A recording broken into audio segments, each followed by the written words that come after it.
They are 16 years old. They live in Webster Groves, Missouri. They are children of abundance, of privilege, of the good life in America. But is there something missing from their lives? Something that has nothing to do with good schools, nice houses, and 2 cars in the garage? Is something missing? Webster Groves is 6 square miles of the American dream. It is a suburb just below St. Louis and way above the average. It has 8,022 pleasant houses, 32 churches, 1 public high school, and no bars.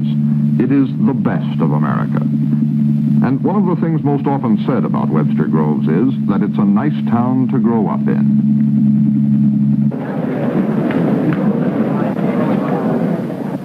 688 16-year-olds are growing up in Webster Groves. 16 is the turning point age, the age at which they can drop out of school or get their driver's licenses. It is also the age at which they begin to think seriously about themselves. We wanted to know what the privileged 16-year-old of the suburb thinks, and we didn't want to have to guess. My name is John Johnstone. I'm a sociologist from the National Opinion Research Center. As you probably can discover now, if you don't already know, CBS is producing a film entitled 16 in Webster Groves, and in conjunction with this film, a survey is being conducted here today. The purpose of this survey is to find out what you think on various questions that may be covered in the program. And so the 16-year-olds of Webster Groves, Missouri, gave us their opinions. The answers to 36 pages of questions designed by the University of Chicago sociologists to cover every aspect of teenage life. To be sure, we weren't getting only the answers the students might feel we wanted. The questionnaires could be left unsigned and were supplemented by scores of face-to-face interviews. The answers, by every measurement, were honest. They were also surprising. Youth dreams, we had believed, of adventure. But 3/4 of these teenagers listed as their main goal in life a good-paying job, money, success. And we had thought that at 16 you are filled with yearning and dissatisfaction. But 90% say they like it in Webster Groves, and nearly half wouldn't mind staying here the rest of their lives. Well, I'm satisfied with the conditions that I'm living in now. And, well, it's really hard to say. I'm content. I live in a nice house and I'm doing all right. See, I'm very, very happy. I don't have much that I can complain about. I'm perfectly happy the way I am, and until I become unhappy with my present situation, I feel this is the way that I'll stay. They're oriented toward big cars, toward big houses. Well, no, that's what they're used to. I'm studying Walden right now. My kids think that Thoreau is one of the biggest weirdos they've ever run into. The guy goes out and lives in a cabin in the woods. He's nuts. He could live in a big house. He could make enough money to have a rug on the floor, have silverware. My goodness, silverware makes you feel good. A girl told me this morning. If you've got silver to put on the table, it does so much for you. What? Well, she couldn't say. Just these accoutrements of the good life that they're used to, and they feel are necessities.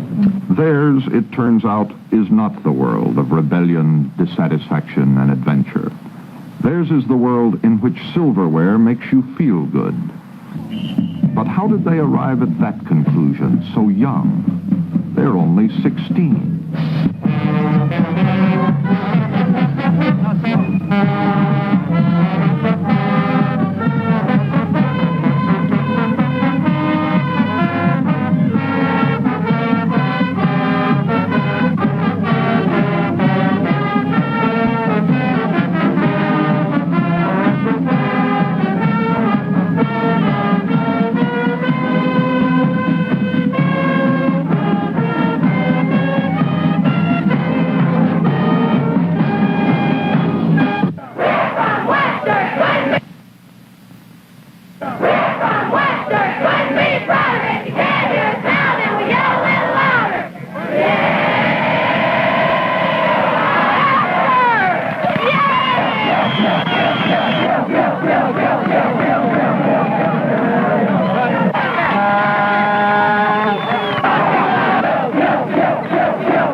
Webster Groves, the city of fine homes, live 30,000 people who couldn't be prouder.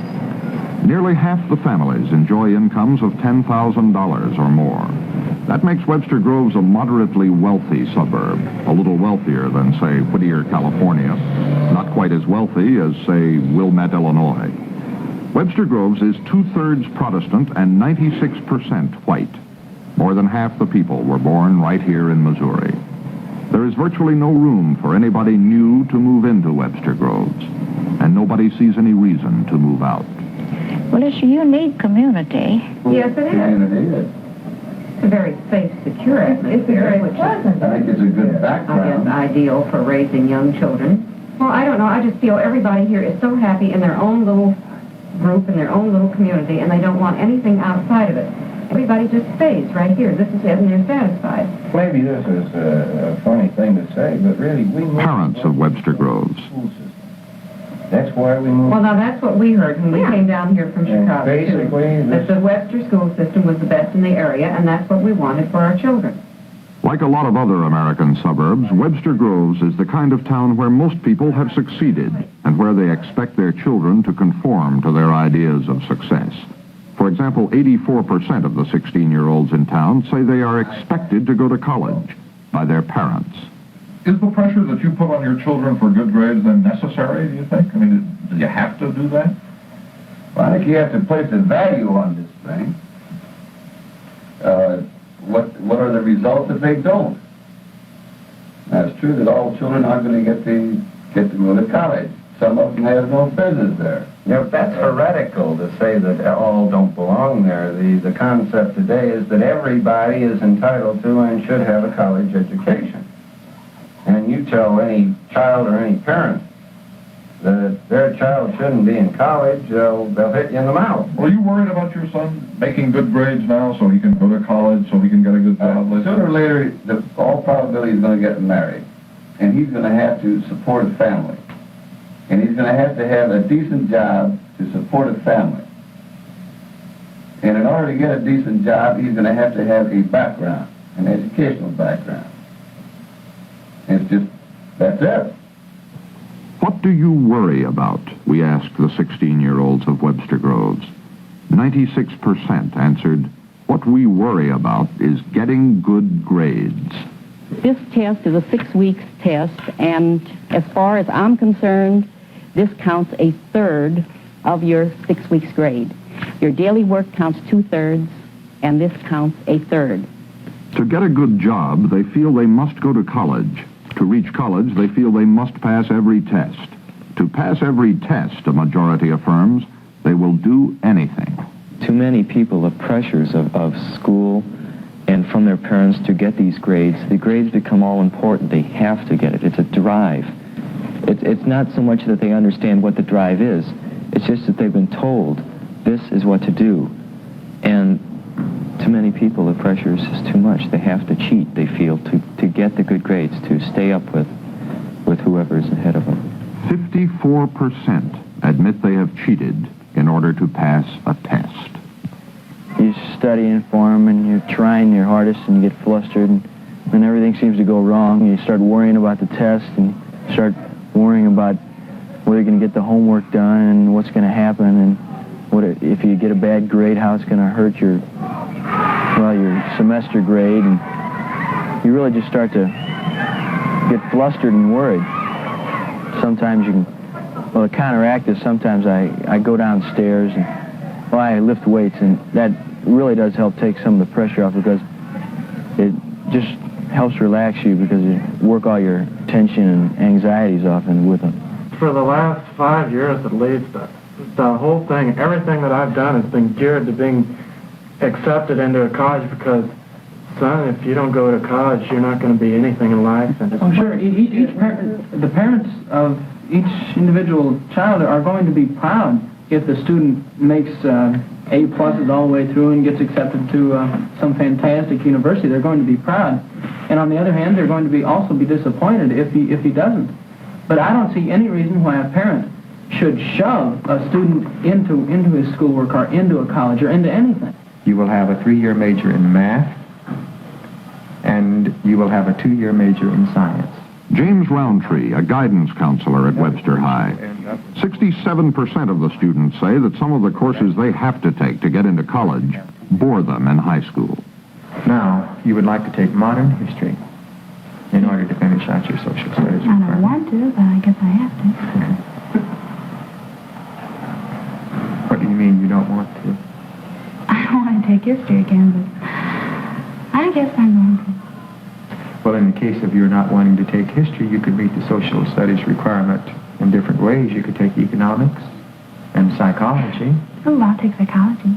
This is a half-year course, though, and you will need a full year. Now, you would have to finish out the year with another half-year course in social studies. You could take a half-year of economics and a half-year of psychology, or you could take a half-year of American problems and a half-year of psychology, or you could take a full year of a solid history. Now, watch out for this trend. You are all good students. Louis Fontaine, a college recruiter from DePaul University. But when you get to college, so is everybody else. Don't get caught in this trend, and at the risk of being caught by the nation. College night in Webster Groves brings the college representatives and the students and the parents together in a kind of pressure cooker of aspiration. Most of the 16-year-olds are juniors, not seniors. College is still 2 years away, but 96% feel already that college is the chance to prepare themselves for a really good salary. So this is the night the future is wrapped up in. And this is the night they find out that ahead of them is even greater pressure, even harder work. Every professor at DePaul University and practically every school in the country will say that you should spend an absolute minimum of 2 hours studying for every 1 hour that you're in class. I say 3. From my own personal experience, from having watched several students go through college. 48 hours of study a week, then, that you're going to have to do, compared to the 13 that you're doing right now outside of school. You have to add to this the 16 that you're in class, and at least another 6, possibly even 10, for laboratory work and other work outside. That's 74 hours a week that you're going to have to spend to get the same grade that you're getting in high school. If you ask them why they go through all this, 90% of the 16-year-olds give as one reason the chance to make my parents proud of me. I have a youngster in my class who is out now because she has a nervous breakdown. She's only 15. Now, how could a kid, 15 years old, have a nervous breakdown? Webster High teachers. Who came in and told me the keys to his own personal sports car would be taken away if he didn't get above a C. Maybe the basic problem with a lot of our kids is that their parents want them to get the grade. Society is valuing education at the present time. But the kid himself doesn't care if he gets a B or a C or an A. Oh, if he gets an A, it's fine. But otherwise, he just couldn't care less. He's just getting the grade to take it away, to get the diploma, to get into college or to get a job. It's the piece of paper that signifies education. They're not interested in the learning. I think this is one of the problems that teachers have to combat in the classroom. That students are getting pressures not only from home, but from society in general to achieve for that grade. They pressure themselves. Right, They pressure and themselves that's part of it. But others of them, I don't think this is a problem maybe more basic than that. Are they not able to let themselves go? Well, you can, in the classroom, it's as if the teacher is up there with a bullwhip and a stick, and they just don't want to relax. I think it goes deeper than grading. I think that's just a symptom of an overall feeling. Well, it's an inhibition that's supposedly typical of adolescents. Because in the classroom, you're just tense, as if the axe is going to fall any minute.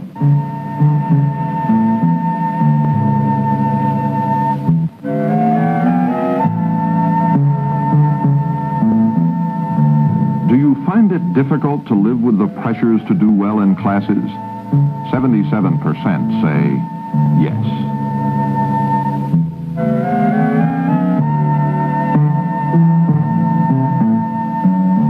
What do you do on a typical Sunday? Homework. What do you you think a television broadcast should say to the people of America about teenagers? Say, it's a tough life.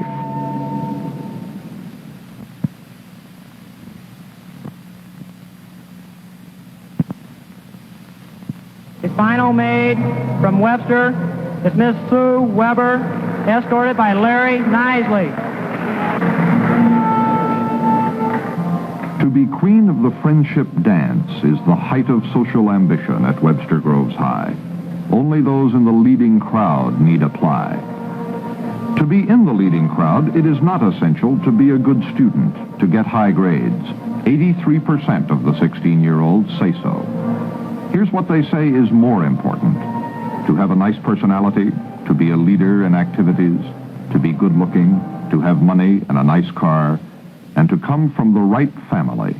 The queen from Webster Groves is Miss Sue Weber.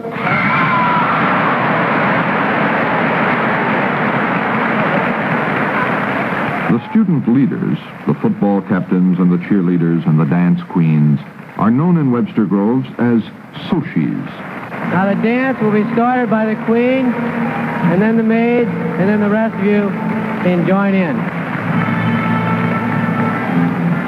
Nearly half think of themselves as Sochies. But if you're not a Sochie, chances are you're a normie and you feel left out. You may go to dances, but you don't help plan them. Or you may belong to the fringe, the wild ones, the weirdos, the intellectuals. It is, one student said to us, like everybody's wearing a tag around his neck. But it is an article of faith at Webster Groves High that the Sochies will inherit the earth. I don't want to be, just dig a ditch for the rest of my life. I want to be successful. A lot of people say that they just be successful doing anything. Well, that's true. But I'd kind of like to make some money in my life. I mean, being quite honest. Well, I think that my main goal is to become financially a success, and by this I mean that so I can support my family handsomely and have 2 cars, have a whole 2-story house, and have sort of a high status with my friends. Well, everybody lives in this suburban life. Most everybody has a job and a substantial income. I mean, there's not too many slums around here. Just everybody has substantial income. And every man comes home from his work about 5 o'clock, comes home, 2 kids maybe, 2 cars maybe some house pets. He'll come into his house and he'll say hello to all his kids. And this is all the same almost throughout all Webster. Everybody comes out in step, and they're all dressed the same, and they all have the same ideas, and they teach each other what to think, what not to think, and how to dress, and just what to do, and how to accept everything.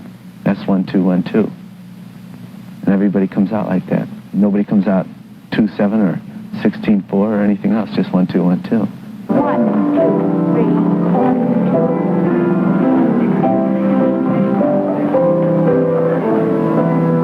2. The waltz is the foundation of all good dancing. If you can dance a good waltz, you can dance any dance. So remember that. Get your partners, boys.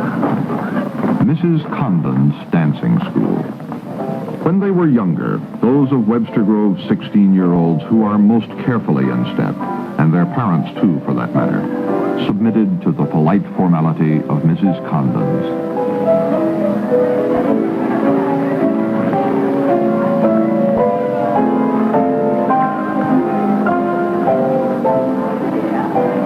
If there's anyone else chewing gum, throw it out the window. Mrs. Condon's is a lofty institution in Webster Groves. Not every child who aspires to her classes is permitted entrance. But the youngsters of the privileged come here once a week because their parents want to assure that they become social successes. This, Mrs. Condon herself says, is one of the last outposts of civilized society. That's primarily what this work is for, to train them, I would say, for formality and conventionality. They take that with them wherever they go. Where Where they go when they are grown is to the exclusive Monday Club, gowned and tuxedoed. The beat may sound faster, but it is still 1, 2, 1, 2.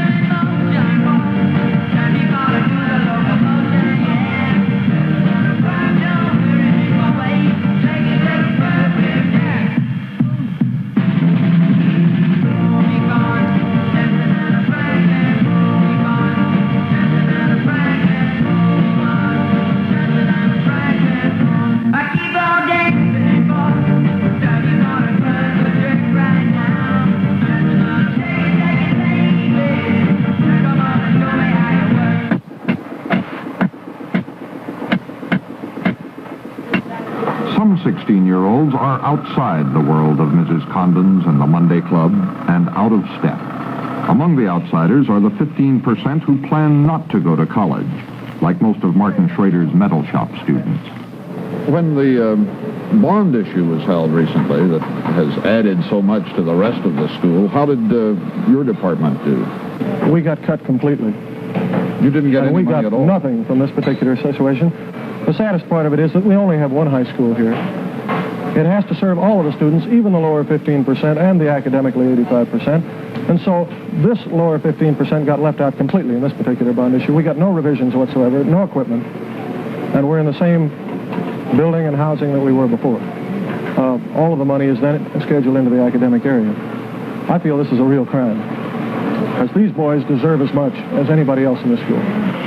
I feel that these kids really suffer. They can't get out and have a specific job when they get through. There is no place for them to go if we don't do this particular operation. And I feel that nobody needs it worse than these particular kids, and I think we're failing them. I wouldn't say it's all of them. There's a few in the school who look down on the kids that take, for instance, shop. They look at it as if this kid can't keep up with the rest of the kids. He's stupid.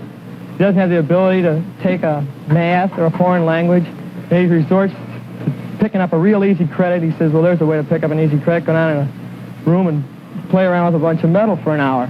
It's a lot different than that. You go down in a room and you don't play around with a bunch of metal. You come down here and you work. Mr. Schrader sees that, too. That's all mathematics, too, down here, too. If everything isn't worked out precise within a thousandth of an inch, he really grades off on us. I mean, it's not as easy as it sounds, this shop course. I get an accomplishment looking at something I built. I had to take pride in something I built. And we've got AB, a geometrical object, right?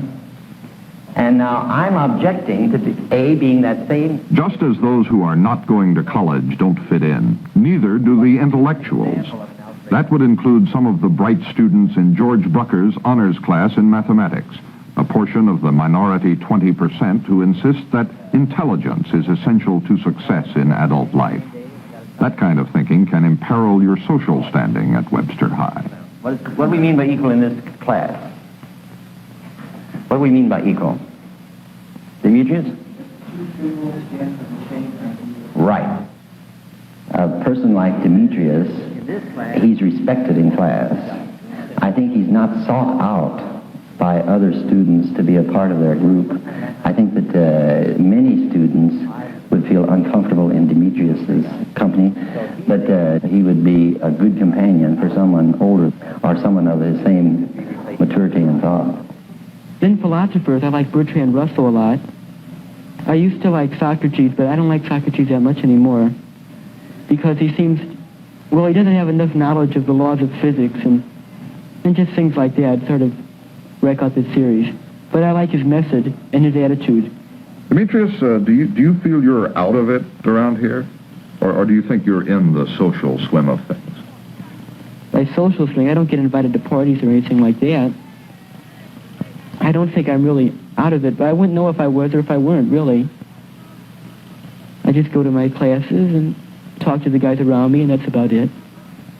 Do you find it easy to talk to your fellow students? Do you have things in common, things to talk about? Sometimes. You could always talk about tests and stuff if things get desperate. Corinne, do you feel a part of social life at Webster? I mean, do you feel that you're really in the swim of things? Most of the time, yes. Well, the part of the time when you don't, how do you feel? I'd say the only time I really don't feel a part of it is sometimes when people will, well, I don't know. They rather look down on the fact, I think, that, well, like I get straight A's, and sometimes they don't like that. 48% of the 16-year-olds said in the questionnaire they feel Negroes and whites get along well together here in the suburbs of St. Louis. But if you look below the surface, you find that of the 5% of Webster 16-year-olds who are Negroes, not one sings in the choir or belongs to a sorority. Not one is a majorette or a cheerleader. There are Negroes on the football team, but as the Negroes know, that's different.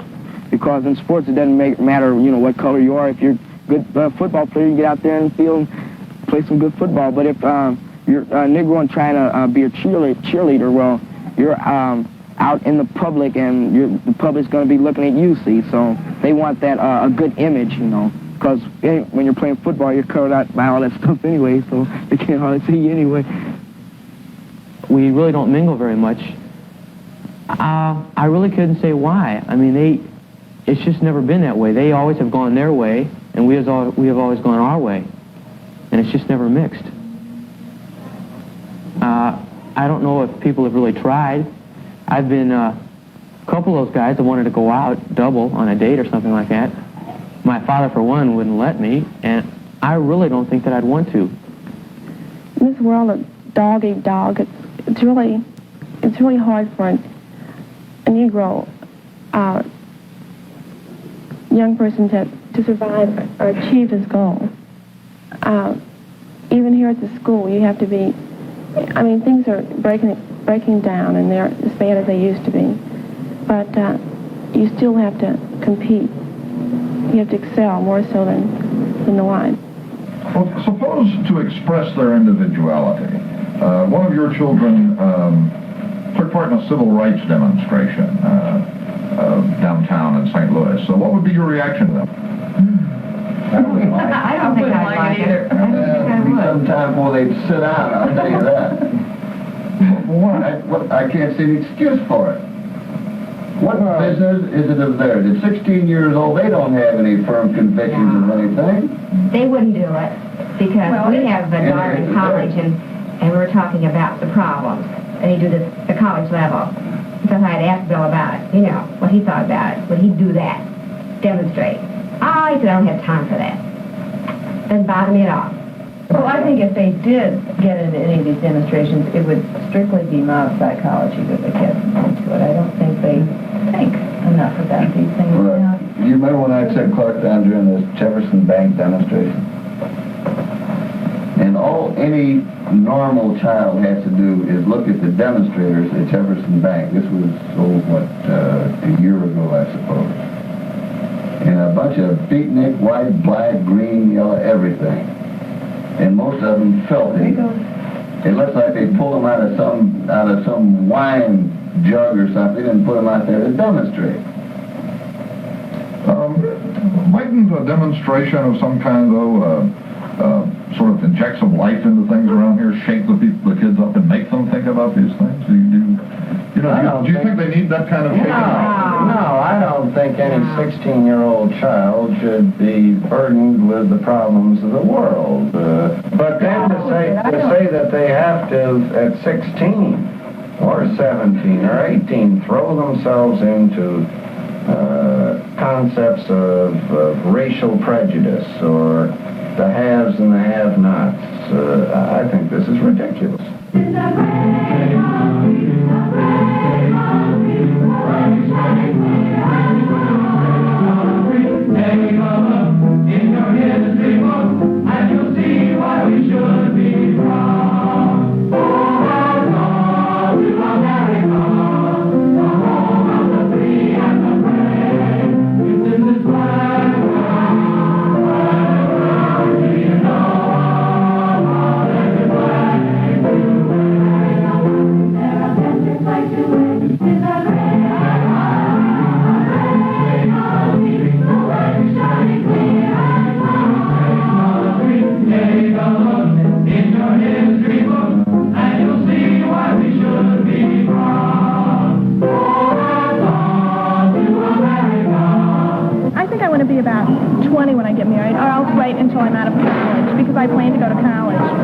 And I want the kind of husband I want, he has to be able to support me because I've already picked out the house that I want to live in.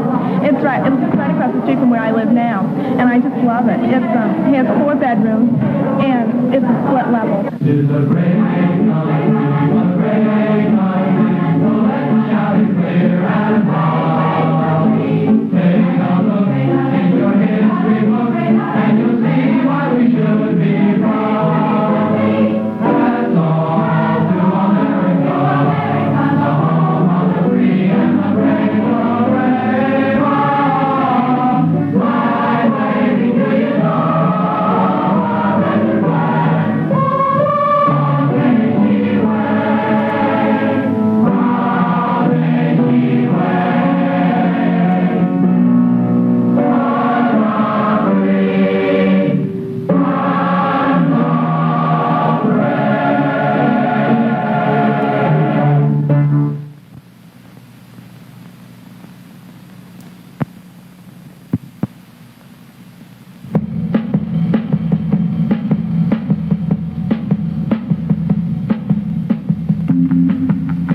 Appearance, grooming, complexion.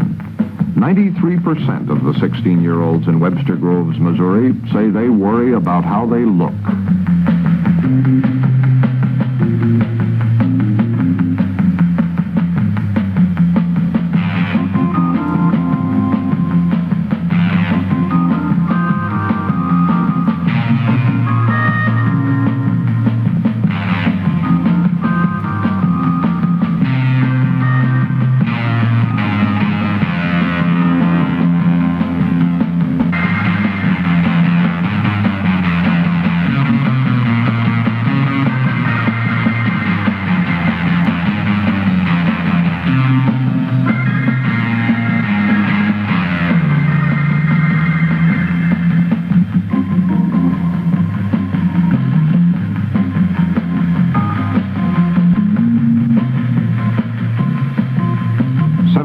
Percent of the 16-year-olds go out on dates at least once a week.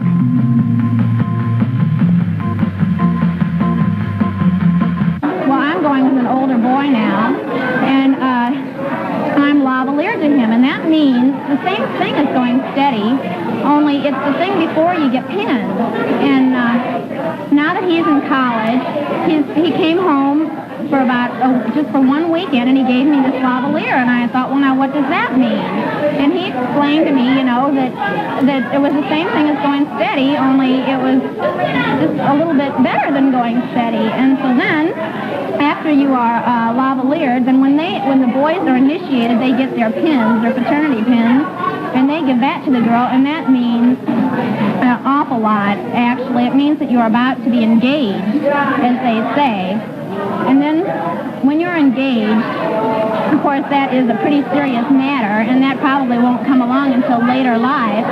But then after you're engaged, of course, that is when you're married, and that's about all the steps I can think of.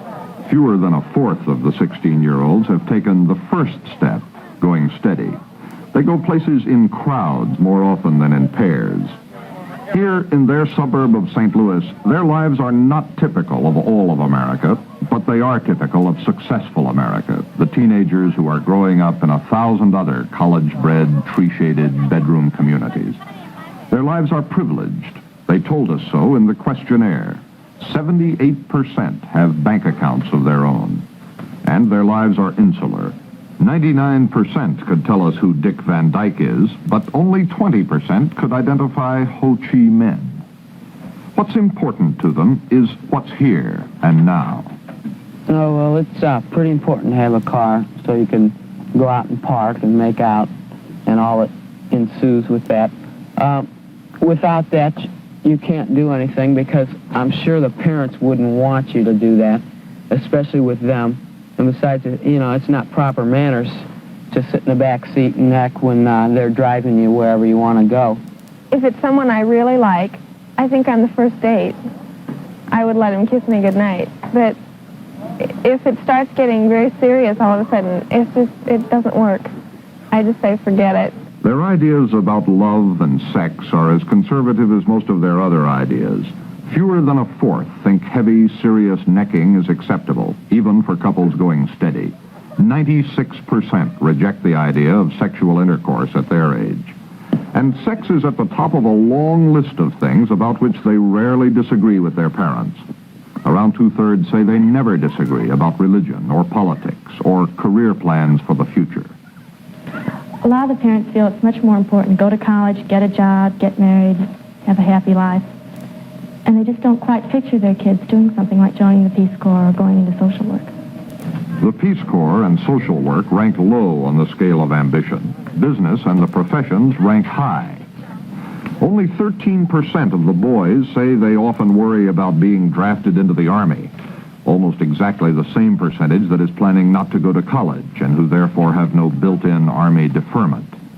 More than half the students think it's likely they'll live to see a nuclear war.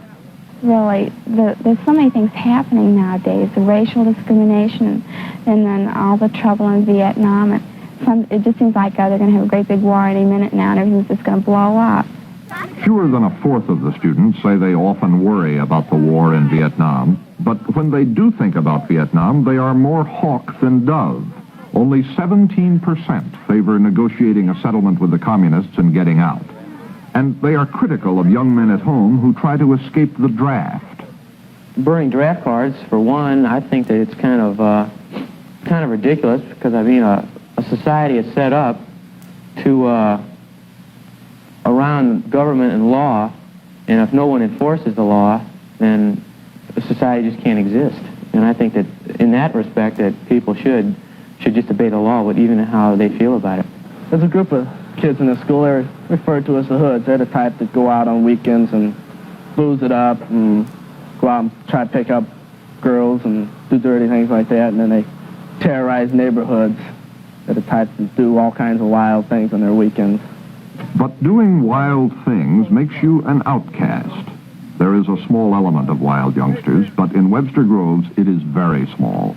Only 1 in 50 regularly drinks, even beer. And only 1 in 5 has ever skipped school, even once. If you're 16 in Webster Groves, you believe in obeying the rules, and there are a lot of rules to obey. At home, you have a curfew. At school, you promise not to smoke, cheat, or run in the halls. At the drive-in, you can't leave your car. And even down at the 2+2, the non-alcoholic teenage nightclub, where you think you're free, you're not.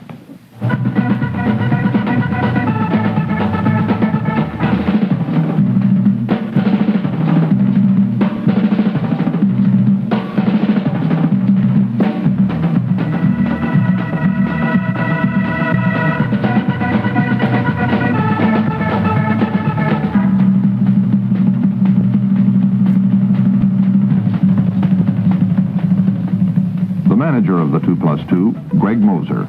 The control in the young adult operation is very, very important. There have to be the right kind of control, enough control so that the young person is controlled, yet not enough control where he feels controlled. And it's quite a trick to reach that happy medium. The control starts outside from the minute they drive down the street. On the parking lot, I have men that are trained out there, and if there's any liquor or any problem that would come into the club, it's usually caught out there. I also have another checkpoint in the front door, or the lobby area. Any problem that may arise there is usually corrected before it ever gets into the club. If not, I have people in the club who are of our age, or a little bit younger than myself, who watch, but they may be in here dancing with a date, or just looking casually here, and they're not really in obvious control.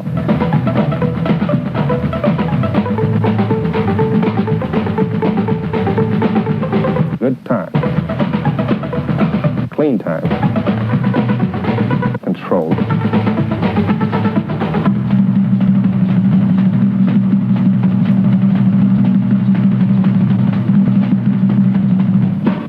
The Webster Groves police chief, Fred Zinn, thinks there's too much control. These people have been regimented so much that they just don't know what self-reliance is, for the most part. There's so many musts in the family today where youngsters are concerned. Youngsters must go to a certain dance or be invited to a certain party or belong to a sorority or fraternity. This is a must. They must wear the proper clothing. They're told where to go and when to go so often, and so much is done for them that, as I see it, a lot of these youngsters They're just not learning self-reliance at all. I don't want her to be out past 1, even if it's a very special dance that isn't over until 12. So you keep up with her. You know where she is. Yes, and this I insist upon, and this is one place where we have felt a lot of parents perhaps are going wrong, in that they aren't, I'm snoopy. I guess that's it. Downright nosy. So, when she was, now I'm not doing this anymore as much because I know pretty much her friends, and I know the parents better than we did, say, 2 years ago. But I do want to know where she is and what home she's visiting or what show she's going to and so forth. And I think this is absolutely necessary. I think too many parents let this go by. And, yes? I want to say something. You know, the other night when I told you when one of my friends asked me if I could come over and spend the night because she was having about 3 other girls over, and you wouldn't let me go. And I mean, I was really kind of mad at that because I figured that I'm old enough now that I know how to take care of myself. And if I want to go over there, and if they're going to do something bad, fine, I'll get up and come home. But it seems to me that you just don't trust me that far. And that made me angry. And that's the first thing I've been angry with you about in a long time. Well, Honey, what night was it? Friday. It happened to be a girl who does not have any discipline at home, whose mother. I know that she is wild, and I know it for fact. It's not rumor. So I just say no. Because really, at this age, you don't necessarily trust her that far. That's right. I want to. And I think basically it's not right now. Last year I said, Patty, I do trust you. She lost our trust by doing all these kooky things, so she had to earn it again. I think you're irked a little bit. But you just have to go along with the policy, honey, because they set policies all through life, and you just have to kind of go along with them. It's just living up to moral ideals and standards, that's all. Can I say something?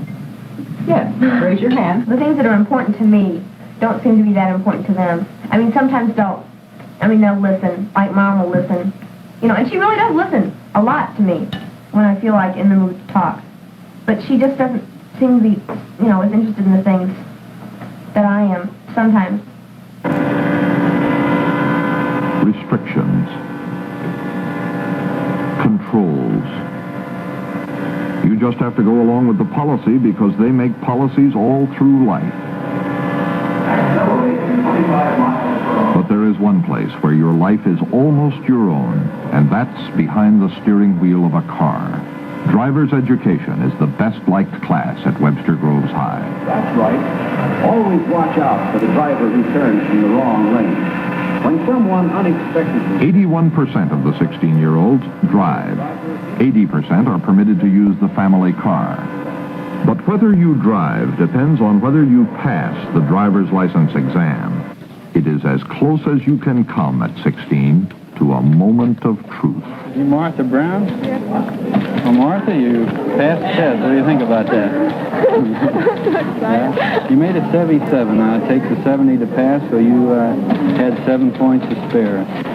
Well, it's just going to take a little more work on your part, son.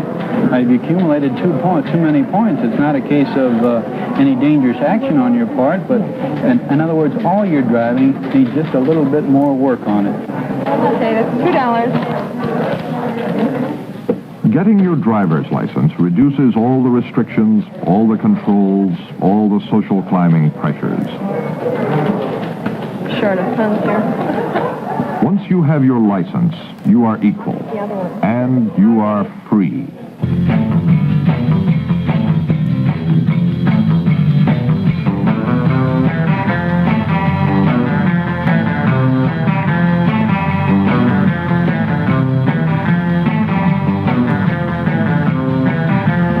I love cars.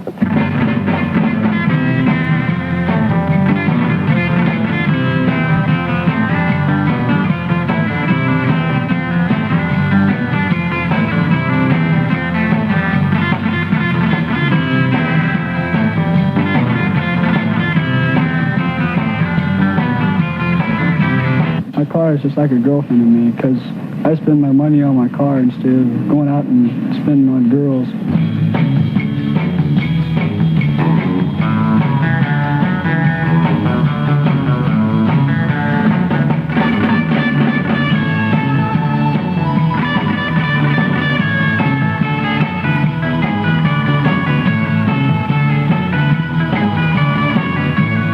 Sometimes I just feel like getting off by myself, so I just get in my car and take off for a ride.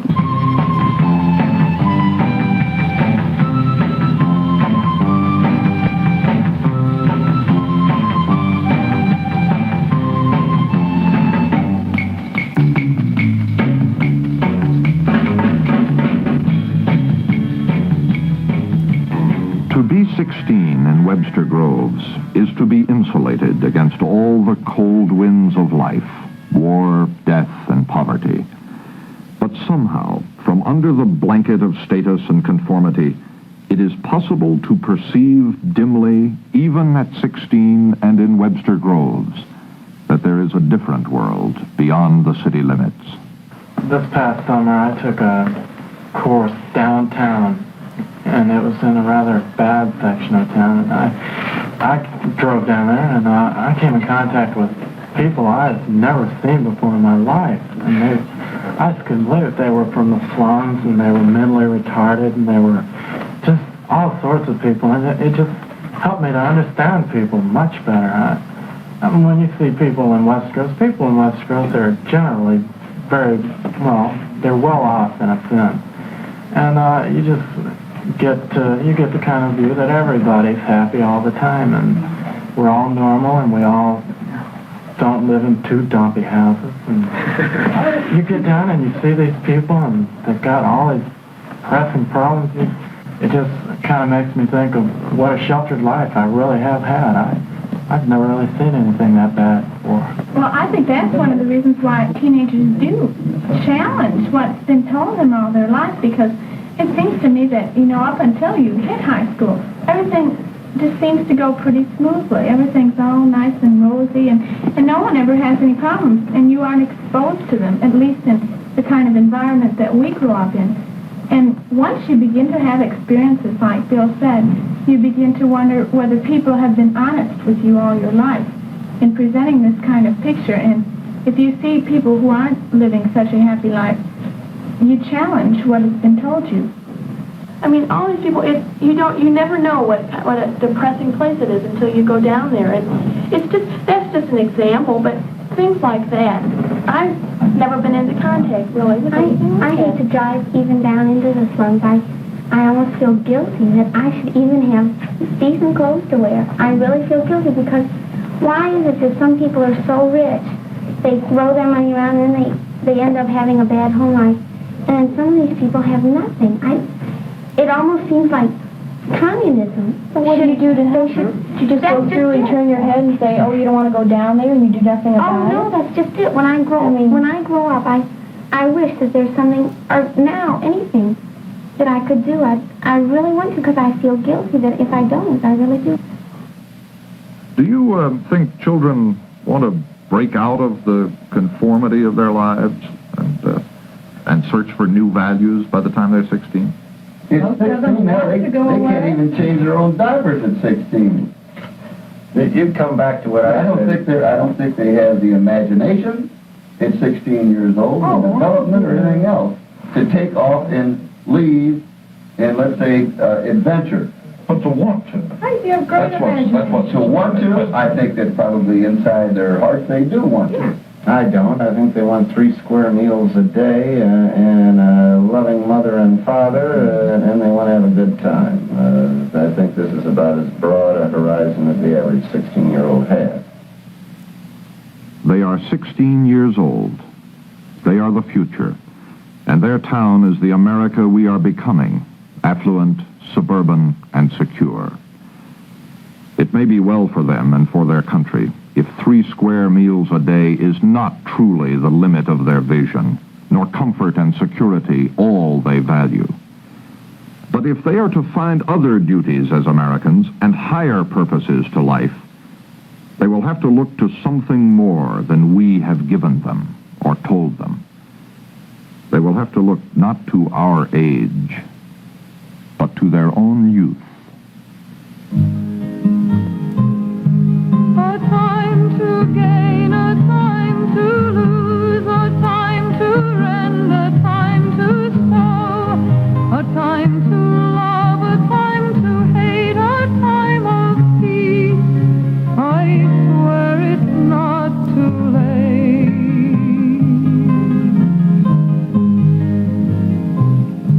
To everything turn, turn, turn. There is a season and a time to every purpose under heaven, and a time to every purpose under heaven.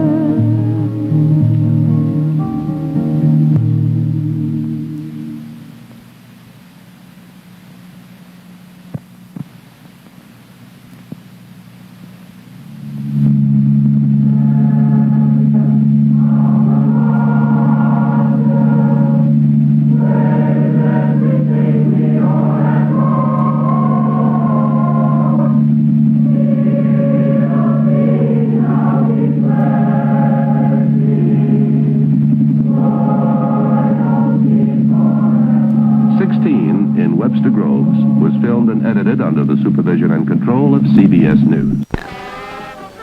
It was weeks ago tonight. It was about the 16-year-old Groves, Missouri, a suburb of St. Louis, about the kind of life they live and the kinds of things they believe.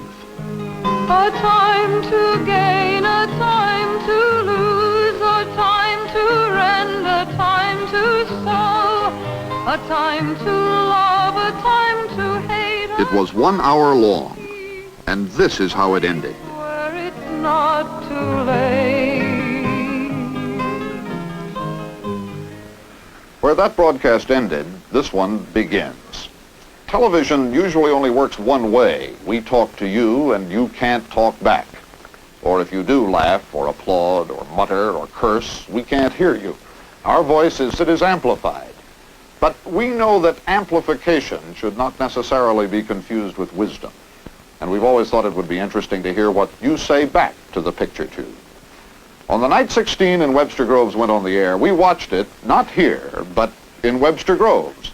That night, while the broadcast was on, and the next day, all around town, we filmed people's reaction. Our broadcast was all they were talking about.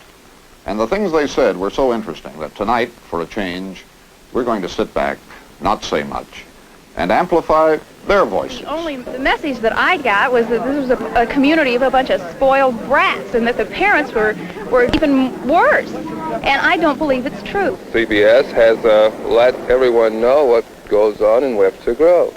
I started to call it a superficial study in depth of a very intricate problem, which I still think it is. Photography was good. This is not a true picture of Webster. A gross exaggeration. They took hours of film and they didn't show any of the real part of Webster that it's noted for all over the country and by CBS itself. I just was so happy, I guess, to have a part in the show. I felt like a television star or something. What did you think of the program last night? Yeah. When Father said that you couldn't think when you were 16, that you didn't have any opinions, you didn't know what you did. Did you like that? I don't even think that's true. I think lots of kids know more about the world than their parents do. Webster Groves Revisited continues. Webster Groves, Missouri. We chose it for a study of teenagers because it is suburban Middle Western and upper middle class, a town of 30,000 people which happens to be statistically fairly representative of such communities in America today. Teenagers in Webster Groves are growing up with all the advantages, so that we wouldn't have to guess about the ideals and ambitions they're also growing up with. We asked all the 16-year-olds at Webster High to answer a 36-page questionnaire designed by University of Chicago sociologists. That gave us exact knowledge about our subject and a scientific basis on which to plan the filming. So, with the answers to the questionnaire to guide us, 9 of us arrived on the scene one morning in November, and our cameraman, Walter Dombrow, started looking at Webster Groves through a viewfinder. For the next month, a modern dance student couldn't leap into the air without danger of stepping on our cameraman.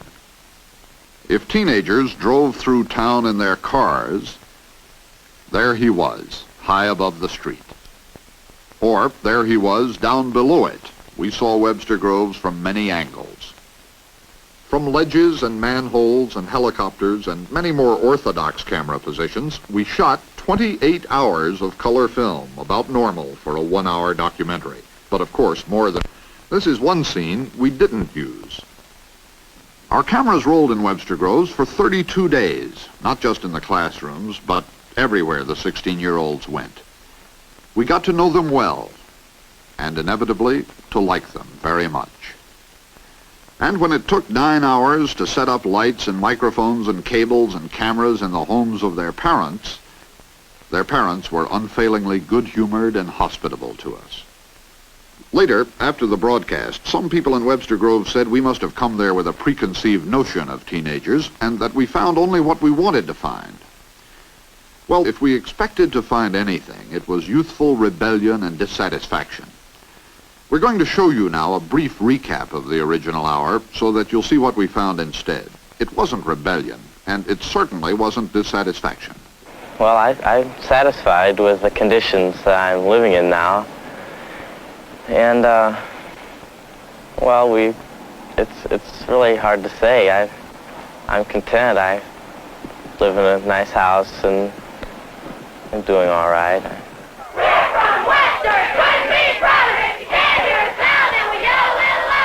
If you live in Webster Groves, we said, you couldn't be prouder.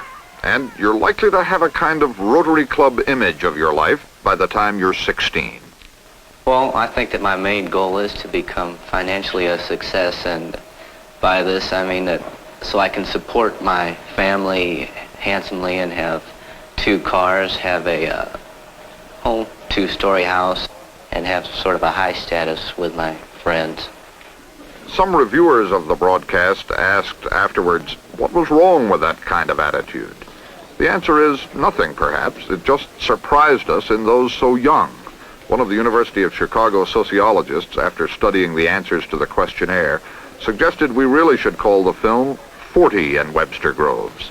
I don't want to be, just dig a ditch for the rest of my life. I want to be successful.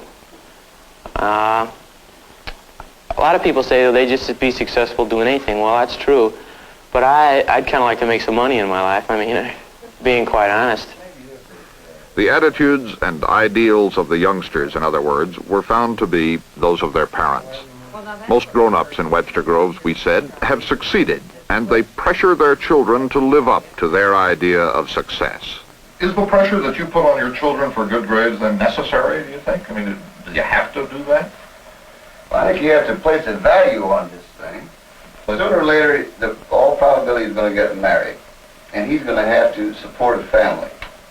And he's going to have a decent job to support a family. And in order to get a decent job, he's going to have a background, an educational background. It's just, that's it. 84% of the 16-year-olds we reported said their parents expect them to go to college. And they feel that's the route to money and success. But 77% said they find it difficult to live with all the pressures in high school. The pressure of tests, for example. You're studying for them and you're trying your hardest and you get flustered and then everything seems to go wrong. You start worrying about whether you're going to get the homework done and what's going to happen, and if you get a bad grade, how it's going to hurt your semester grade. And you really just start to get flustered and worried. Groves, we said in the broadcast, you probably want to become what is called at Webster High a soci, one of the dance queens or cheerleaders, one of the leading crowd in school. And good grades aren't essential to that. Things like a nice personality, a nice car, and a good family are more important. But if you're not a soci, you may feel a little left out. What do we mean by equal in this class? What do we mean by equal? You can be left out, for example, if you're too intellectual. Only 20% of the students think intelligence is essential to success in adult life. Or you can be one of the 15% planning not to go to college, like most of those in the school metal shop class. Or you can just be a Negro. That puts you on the outside, too. Well, suppose to express their individuality, one of your children took part in a civil rights demonstration. Well, I can't see an excuse for it. What business is theirs? At 16 years old, they don't have any firm convictions of anything. Do you think they need that kind of shaking up? No, I don't think any 16-year-old child should be burdened with the problems of the world. To grow up in Webster Groves, we said, is to be insulated against all the cold winds of life by a blanket of status and conformity. But some of the youngsters, we suggested in our conclusion, are beginning to perceive that there is a different world beyond the city limits. This past summer, I took a course downtown, and it was in a rather bad section of town. And I drove down there, and I came in contact with people I had never seen before in my life. And I just couldn't believe it. They were from the slums, and they were mentally retarded, and they were just all sorts of people. And it just helped me to understand people much better. Once you begin to have experiences like Bill said, you begin to wonder whether people have been honest with you all your life in presenting this kind of picture. And if you see people who aren't living such a happy life, you challenge what has been told you. In short, we said in our first broadcast, you're not a rebel. You're under great pressure from your parents to succeed. You find your place in a social system that values money and conformity. You may have an inkling that there are other things to value. That, we said, is what it is like to be 16 in Webster Groves. In Webster Groves, the night that broadcast went on, you could have followed its plot by just listening to the sound coming from each successive living room. People gathered in groups to watch all over town.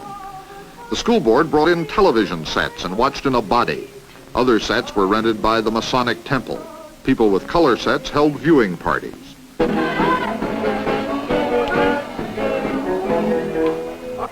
They interrupted the junior high school dance for an hour, so no 13-year-old would have to run the risk of missing his older brother on CBS.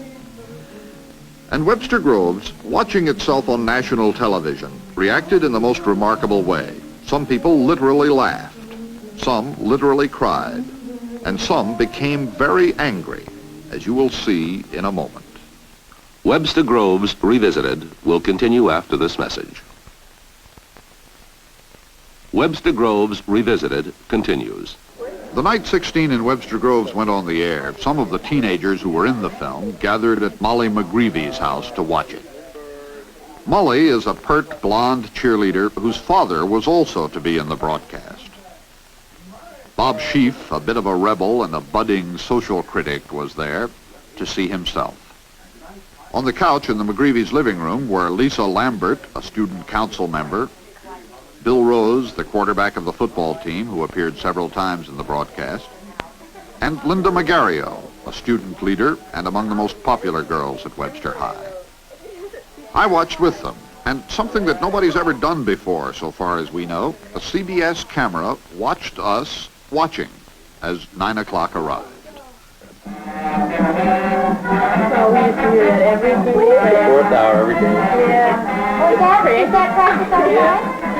Look at him with her whistle. Probably think it's everything with uniforms, you know.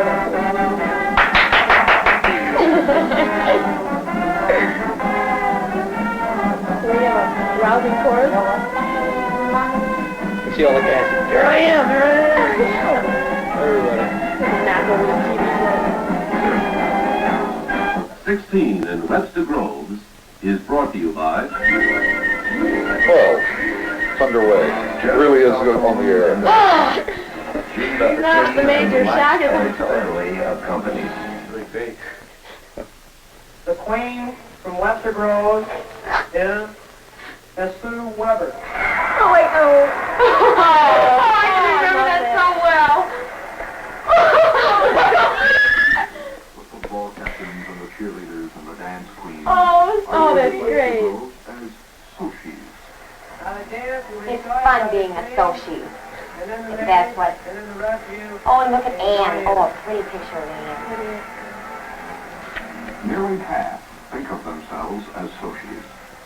But if you're not a socie, Oh, chances yeah. are you're a normie. Think what to do with And her you feel roses. left out. So funny. You may go to dances. This is always exciting. I was that night. Doug was standing right in I front. want to be successful. A lot of people say they just be successful doing anything. Well, that's true. But I'd kind of like to make some money in my life. I mean, being... Well, everybody lives in this suburban life. Most everybody has a job and a substantial income. I mean, there's not too many slums around here. Just everybody has substantial income. And every man comes home from his work about 5 o'clock, comes home, 2 kids maybe, 2 cars maybe some house pets. He'll come into his house and he'll say hello to all his kids. And this is all the same almost throughout all Webster. Everybody comes out in step, and everybody comes out like that. Nobody comes out 2-7 or 16 or anything else. Just 1, 2. Oh, you kidding me? All the memories. Oh no. All the girls in their white gloves. The foundation of all. Oh, she must be 90 if she's a day. You can dance a good waltz. You can dance every day. She's got that little Kleenex thing, the thing we always used to throw gum in. Listen, Ben, listen. You said something about gum. Just listen. Who are most careful In a minute. and their parents too, for that matter. What did you do with the gum? She had a little thing that she wets her up so she doesn't slip. We used to throw gum in the little thing. And she put her foot in it. So she put her foot in it.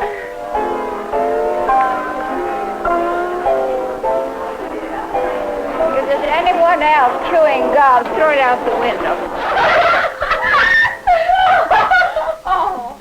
I don't think any 16-year-old child should be burdened with the problems of the world. But then to say that they have to, at 16 or 17 or 18, throw themselves into concepts of racial prejudice or the hands You have to be aware, Daddy. Molly. Oh, man.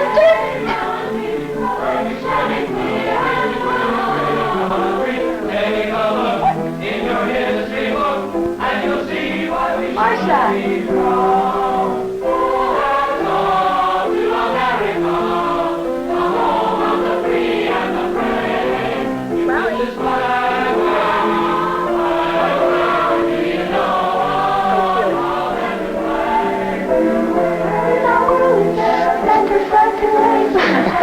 So you can still sing it.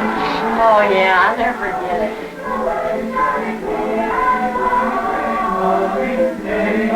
Who was this? Oh, Matt. That was choir, Bill. Yeah, verse great big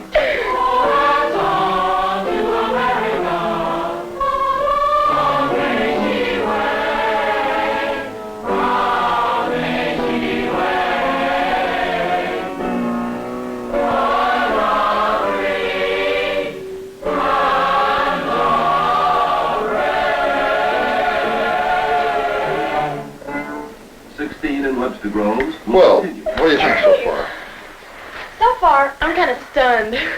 you know, the thing that this is pointing out is that parents don't give us any credit for knowing anything or caring about anything.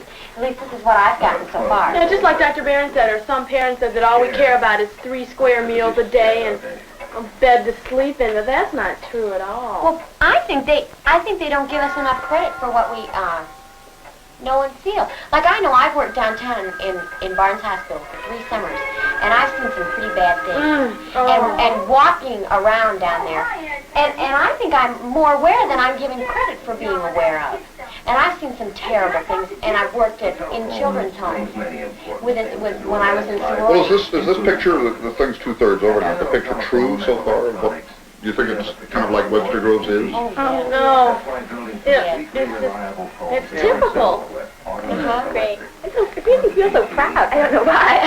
It's so fantastic to see all these kids, Everybody, you think maybe, just a few people watching, but you think all over the country, people say, oh, who's that, Wait, they can't even change their own diapers at 16. You come back to what I don't think they're. If I ever meet him, I'm going to punch him in the mouth. 16 years old, development or anything else, to take off and leave and, let's say, adventure. But to want to. I see a great adventure. That's what. To want to, I think that probably inside their hearts they do want to. I don't. I think they want 3 square meals a day, mother and father, and they want to have a good time. Right now. I think this is about as broad a horizon as the average 16-year-old has. Stand on 2 steps. Oh, I remember doing that. That looks fun. Oh, that's cool. It was freezing that day. A time to love, a time to hate, a time of peace. I swear it's not too late.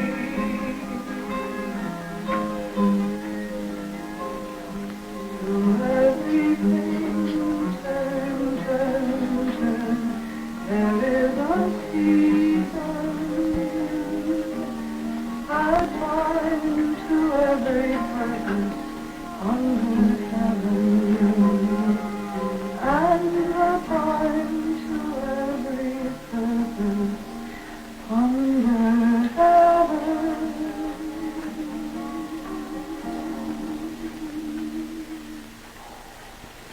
16 in Webster Groves was brought to you by That was an hour. General Telephone and Oh, what do you think? GTE and its family of companies. Just got to meditate a little bit on what you see. You had tears in your eyes. Why was that?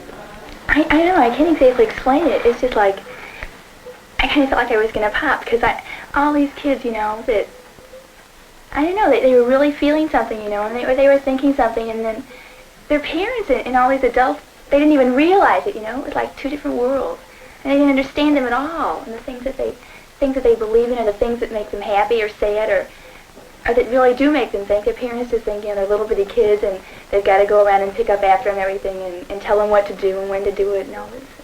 So those tears were for the difference in generations. Yeah. Webster was Revisited will continue after this pause for station identification. Webster Groves Revisited continues. KMOX Television. I believe every one. That's exactly the way I felt about it. KMOX TV. Oh, I saw a lot of it. I enjoyed a lot of it. Some of it just really shook me By up. 10:37, the night of the broadcast, calls were flooding in from viewers. We recorded some of them with the permission of the callers. When you're 16 in Webster Groves, it's not exactly like that. I mean, I don't think you got the whole picture. You're all wrong. Some parts are real good, but it just doesn't seem like that the Webster kids are like that. And I think that it was a pretty good program otherwise. I don't like it at all because I know it's all fictitious.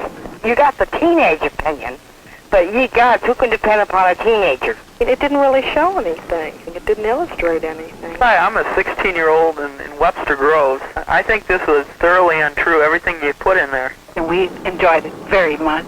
Very good, very good. It was just a big farce. They didn't show the real Webster. Really, I'm stunned. The phones rang until after midnight. Early the next morning, we were on the streets of Webster, looking and listening. I thought it was ridiculous what they made our children in Webster Groves. They didn't show any of the religious life for the children at all. And we have very religious children that make a name for themselves here in Webster. They were just a bunch of puppets as far as what they showed. And I think what they did across the country for Webster was very bad. I thought you did it very well, and you had some marvelous scenes in it.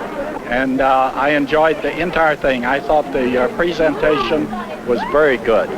I think that was stressed too much about the wealth of the children, their parents, and such as that. I think the thing that came through to me was the sadness in seeing that they were concerned with two-story frame houses and concerned with success and making money. Well, they showed how they lived here, and then it is a nice city, and they just emphasized the point. Well, it is. It's a nice city. You made it seem like a terrible place to raise children. Like parents were browbeating children, that they were wrong to say they should have a college education, that they were wrong to insist that there be some kind of moral standards, that they not be allowed to do things. I just didn't recognize it. I grew up here and I've lived here all my life, and I just couldn't believe it. You just thought we were terribly unfair to Webster I thought Groves. you were, and I was very upset at CBS. I really was. Well, what do you think of it? Oh, it was terrible. You thought it was terrible? It was pretty hard, yeah. Math was hard. It's real hard. And science was pretty hard, but... You're talking about the test you just took. Yeah. I'm talking about the television show last night. Oh, television. Well, I thought the television show was good, but some people didn't think it was good because, like, my mom, she thought that she thinks there's a lot more drinking and stuff like that. She didn't think it was a very clear picture of Webster Groves, but I thought it was really pretty good. I thought it was very biased. It only showed one side, and I think there's some political scheme behind this because all the students in Webster don't just want to get the grades. That's what they harped on. I think they concentrated too much on the grade part of it. They didn't show what Webster really was. You say you don't think the film said anything at all? I didn't get any point out of it. All it said was that we were pressured by getting grades and that we couldn't take care of ourselves. It didn't say anything really. And I thought that anybody who was watching it that didn't go to Webster Groves and couldn't see people that they knew would have turned it off because it was so boring. Janice Gordon and Blake Travis suggested that if you're a Negro in Webster Groves, you can kind of be out of it. Do you think that's so? No, I mean... You disagree with them? Yeah, because we don't have any trouble with... I mean, we mingle together sometimes, but we don't go out together, on dates. Blake said you couldn't be a cheerleader if you were a Negro. I think it's true. I mean, they mingle some, like you talk to them and stuff in school, but you don't go out with them or socialize with them or anything like that, and they're kind of almost in a different class by themselves. Like in the cafeteria, they always eat in a certain section just by themselves. I mean, they don't mingle there.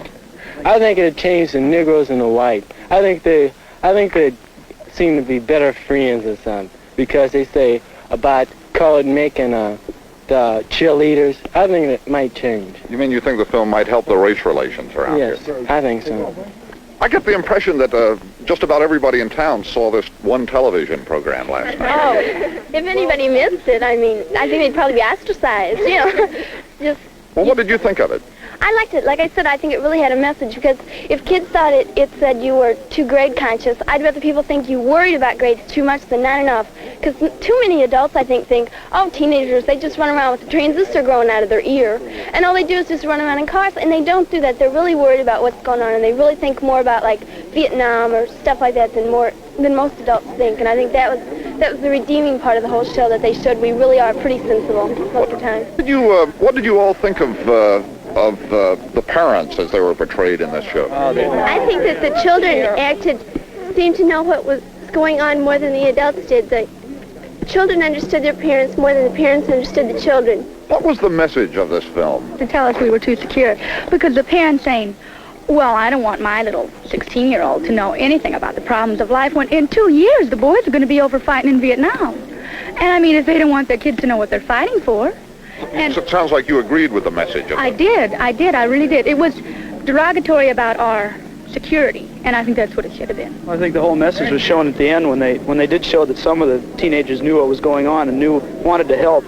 But I don't think it was brought out enough in the show because the kids in this community are really concerned about others and would really like to help. A lot of people didn't like it because they thought that it portrayed, Webster as a snobbish community, and all they were worried about is grades and, well, mostly money and security and everything.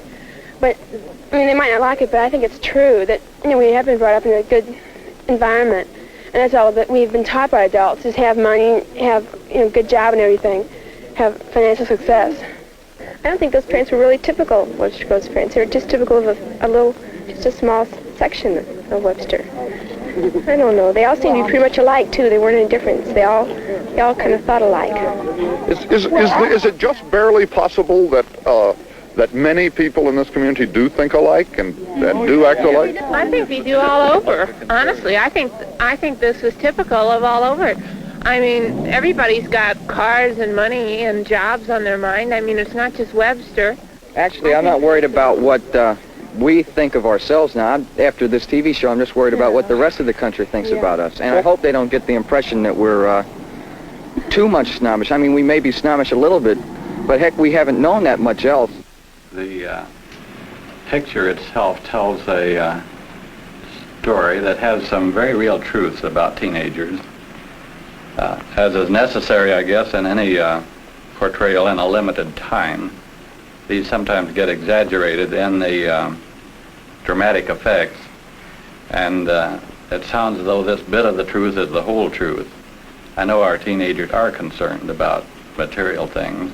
I think this is not at all the limit of their concerns, and that there's a real idealism in these young people that didn't come through in this picture as I think it would do if there were a fair picture of the youngsters. CBS did a candid and a frank job.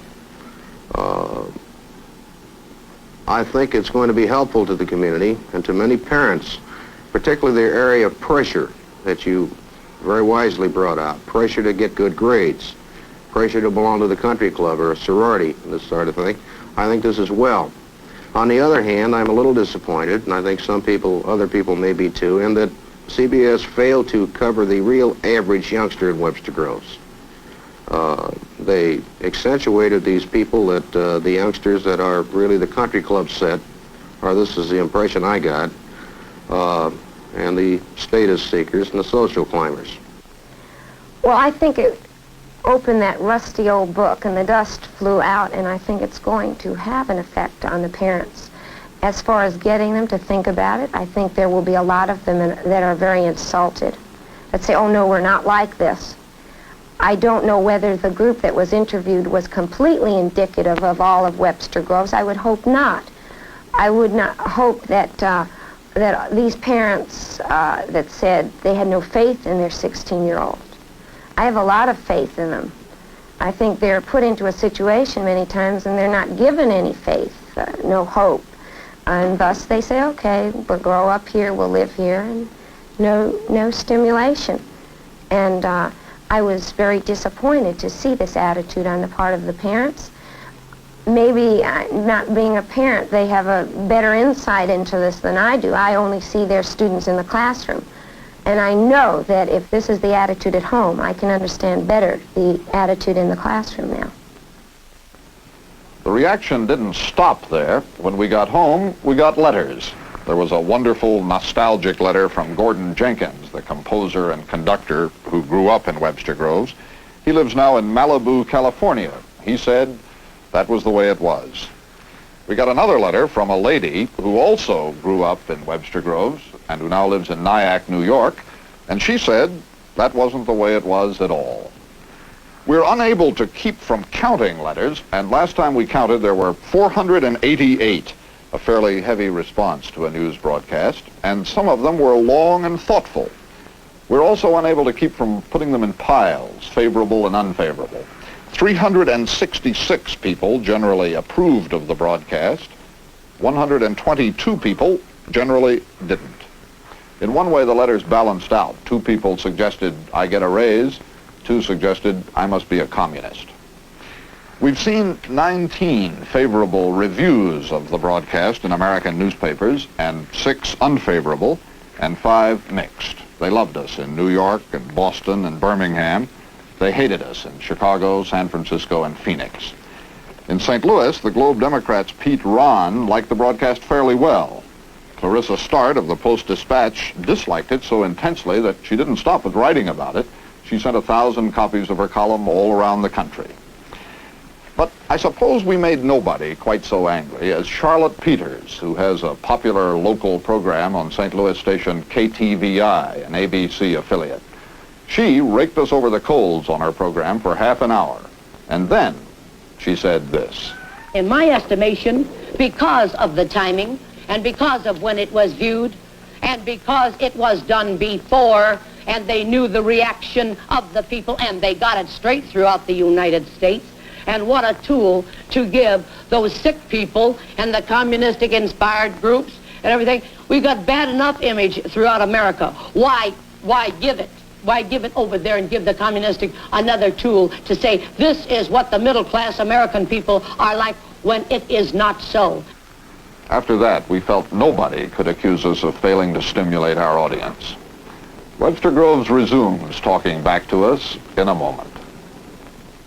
Of 16 in Webster Groves. supper time in a Webster dining room. One of my friends asked me if I could come over and spend the night because she was having about 3 other girls over, and you wouldn't let me go. And I mean, I was really kind of mad at that because I figured that I'm old enough now that I know how to take care of myself, and if I want to go over there, and if they're going to do something bad, fine, I'll get up and come home. But it seems to me that you just don't trust me that far.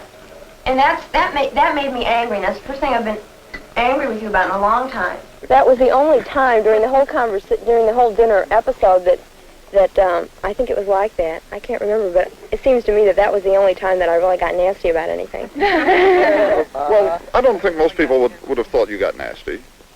Did you have a feeling that she was? No, not at all. You were sticking up for yourself, and I think that was right. I mean, your mom, I think your mom doesn't know half the stuff you do, because most teenagers, I mean, the parents don't really, your mom doesn't have that tight grip over you. I mean, she'd like to know everything, but you just can't, because that's not freedom for us then. Do you think that's typical of parents, the scene that took place at Pet's dining room table? I think, yeah, Yeah, but they don't talk at the dinner table like that.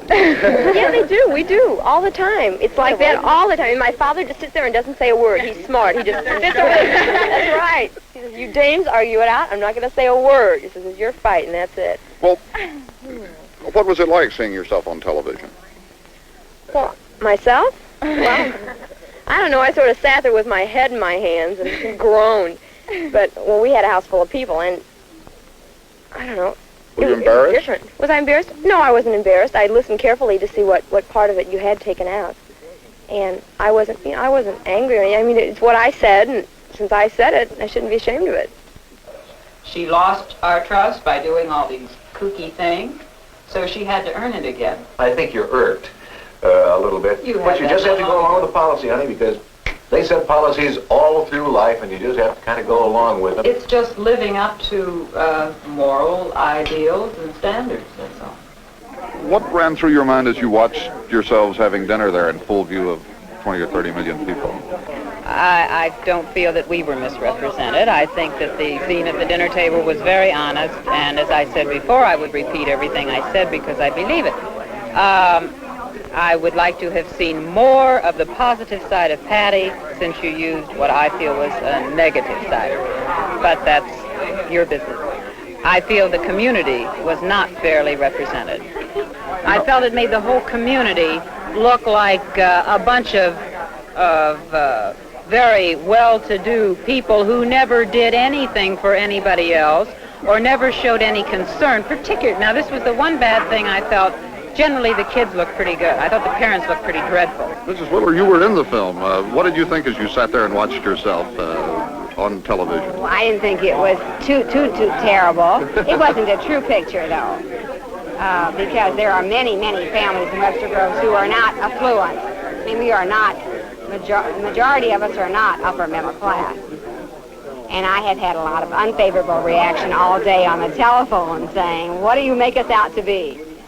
Let's let a little of the fun come into this, and we didn't have any of the fun last night. It was all anxiety, tension, and all of a sudden we're going to college, maybe at 11th grade level, we suddenly find out we have to have grades. This isn't so. They've known this for years. They were made to appear much too materialistic. Kids 16 years old can't express themselves. I can't express myself. If you said, you know, what am I working for? What am I living for? What do I want out of life? I couldn't tell you in 2 sentences, maybe in a book or 2. But I think that it made the kids look like perhaps all they cared about was the second car and the silverware on the table and these things, and I don't believe this. I believe there's much more to them and there's much more depth, and they are concerned about the world around them. Were there any scenes in it that you liked or that amused you or interested you? I thought it was very artistically achieved, and especially in the end, I had the feeling that perhaps these youths were still searching and still had an opportunity to go on.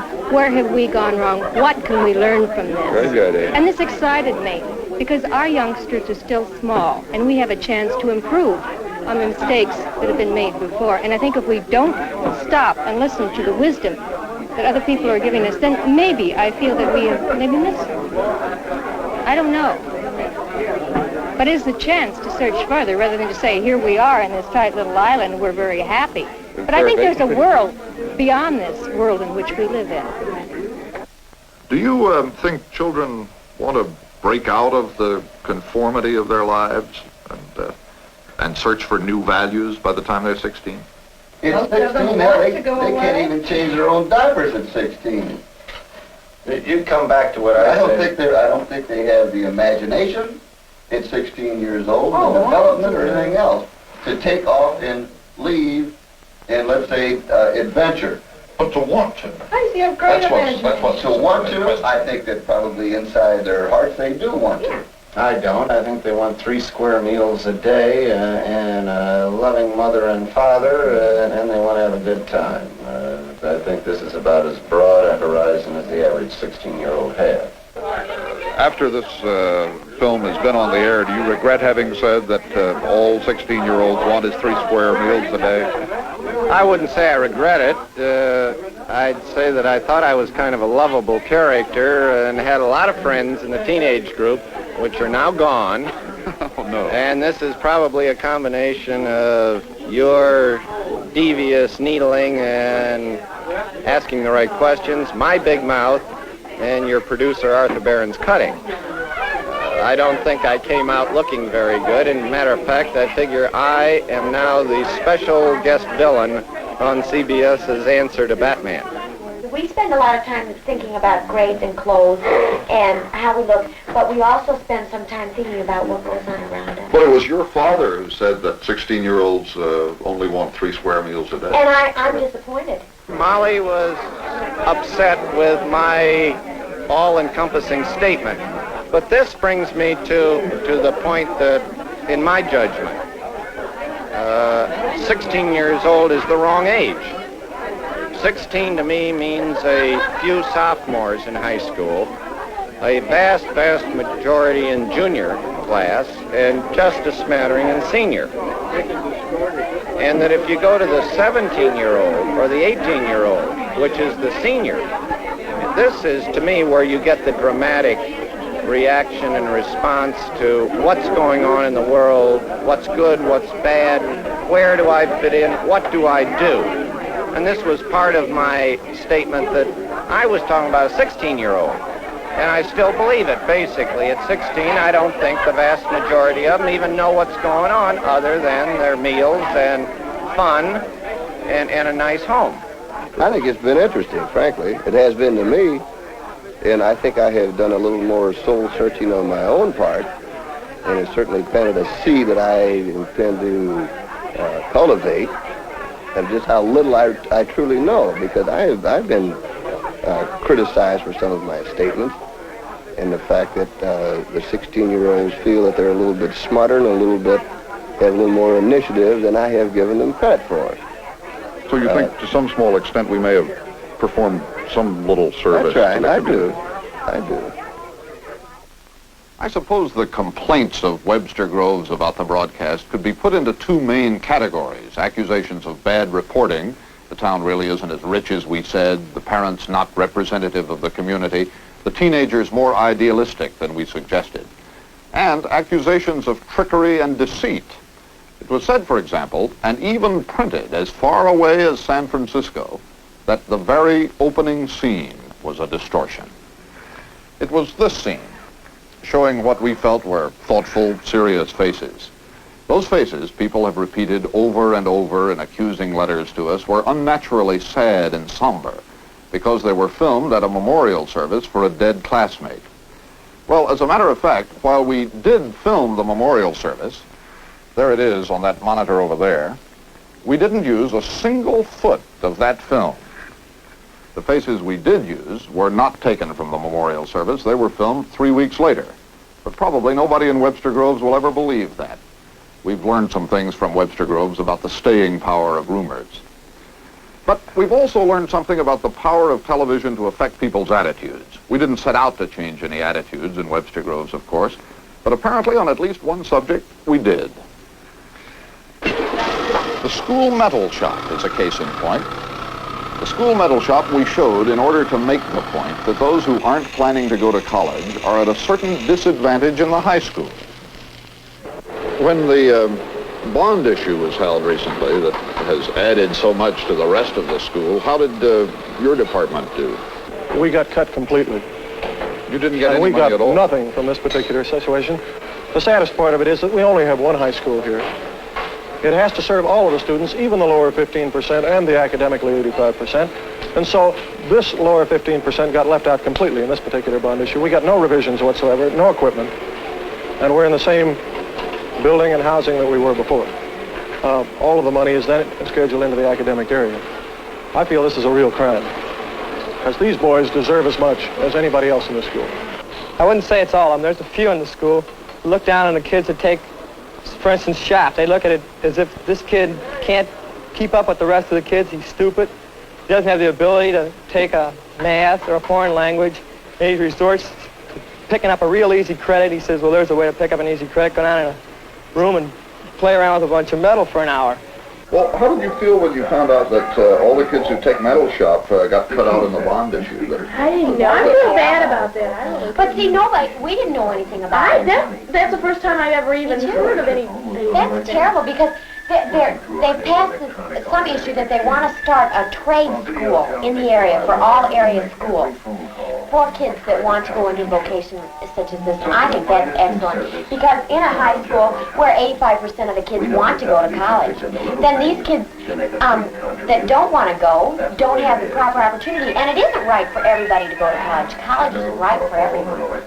Well, you know what makes me mad is that we were talking about the additions around our school and how we got the first things that got cut from our budget were the student center and the swimming pool, and everybody was all disappointed about that. But, boy, if I had known about that metal shop, that really upsets me about that because, Your handling of that workshop.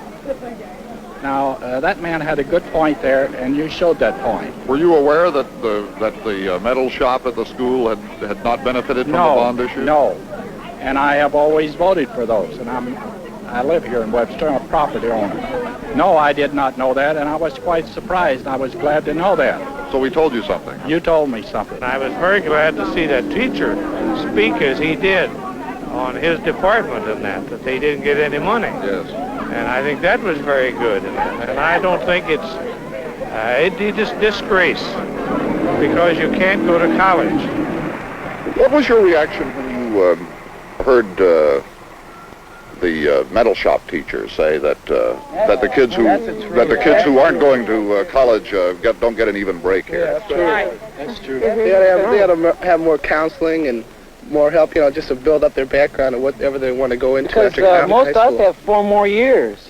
I mean, most of us are going to go to college, and we'll have 4 more years to figure out what we're going to do, and they've got 1 year, their senior year, basically, to find out what they're going to go into. So you think it's true to say that things are a little unfair for those who aren't going to college? There's no way to get around it. They're rejected in a way. No. One thing. There's no way to get around it. The school considers them not as important, I don't think. But most kids call them hoods. I mean, if they don't mingle with the rest of the kids, they call them hoods. I mean, they don't want to be bothered with them.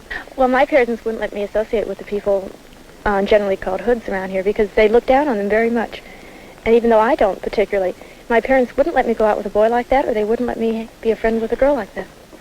I felt kind of ashamed about these guys in the metal classes, metalworking shops, because we never really got to know them, because they are seniors, and sometimes they don't look like the people we're supposed to associate with. Now, I talked to my mom after the show last night, and she told me she had a wrong impression, and she found out about it by watching the show, that she has a natural tendency to stay away from people who have long hair and don't look the same way we do.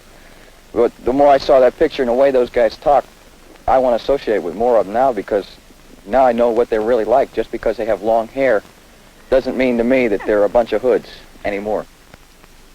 One reviewer, Cynthia Lowry of the Associated Press, wrote that 16 in Webster Groves started an hour-long argument in her house. If it did, and if it made our Webster students look at the boys in the metal shop in a new way, then our November in Webster Groves was time well spent. But so was our second visit, the one we've made tonight. It was the first time we've ever seen our audience, except as numbers on a Nielsen rating. They're much more appealing as people, even people who are angry with us. Digits on a chart don't advance the debate about where we are in America and where we're going. Only people do that. It seems a good idea to let Webster Groves have the last word. A mother who lives there wrote to us, "I like living here because in this bustling, explosive world of ours, it is a place of calm and peace. It's a place where my children can explore the nearby woods and creek. She wrote, this sort of womb-like existence can easily become insular and end in itself, as apparently it has, if we're to judge by 16 in Webster Groves. But what of the rest of us, who use our town not as an escape, but as a temporary refuge, where our children can learn the basics of human values and pursuits in the big wide world? I don't suppose that anyone ever attempted to scale Mount Everest without a period of learning and conditioning, nor do I expect any of my children to solve the world's problems at age 16. However, when a child lives in the shadow of the mountain, he can't help but wonder about it. And if his parents are mountain climbers, there will come a day when he will leave his sheltered valley and start the long climb. That letter reminded us that the whole truth is a difficult thing to squeeze into an hour. We wouldn't take back anything we said before, but we probably would add something. That obviously Webster Groves has its mountain climbers too. This is Charles Kuralt. Good night.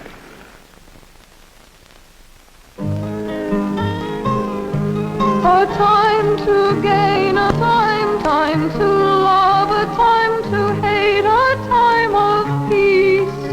I swear it's not too late. Webster Groves Revisited was filmed and edited under the supervision and control of CBS News. Turn, turn, turn, there is a season and a time to every purpose under heaven.